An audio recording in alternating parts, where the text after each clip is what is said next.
Time to look at the other side of the ball, and this is when LSU was on defense. On the offensive side, we talked about them getting back P.J. Lonergan at center.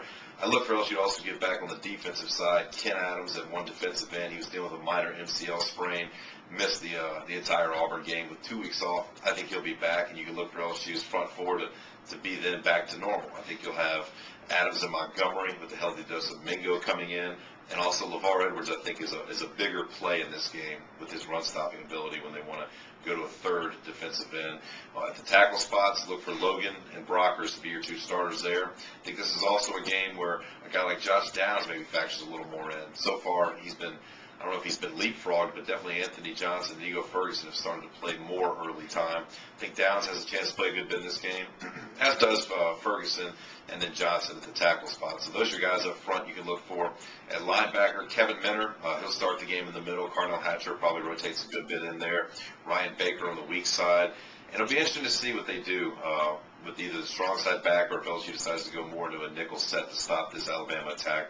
My gut tells me, and I think it makes a little more sense if they want to get into 4-3, have a little more beef, and if they want to stay in line with that kind of having the beef train of thought, then it's Stephon Francois. You can expect to start on the strong side, as opposed to Taj Jones, a little bit smaller of a guy. But those are a lot of the players you can expect at the linebacker spot. Everybody's healthy there. Also healthy in the secondary, and you look to be getting back two starters in Daryl Simon and Tyrann Mathieu. Going up against an Alabama offense that, I mean, Trent Richardson is the bell cow. He's the guy everybody's going to know. He leads the SEC right now and is 7th in the country.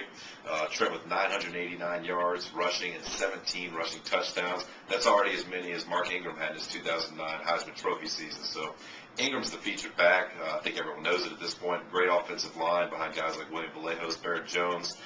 Alabama gets it done on the ground. They don't use a fullback like LSU does. A lot of single back sets. You can look for them to go too tight every once in a while, but Alabama's going to stay on the ground with Richardson first. Eddie Lacy's second. Lacy's coming back from a little bit of an injury.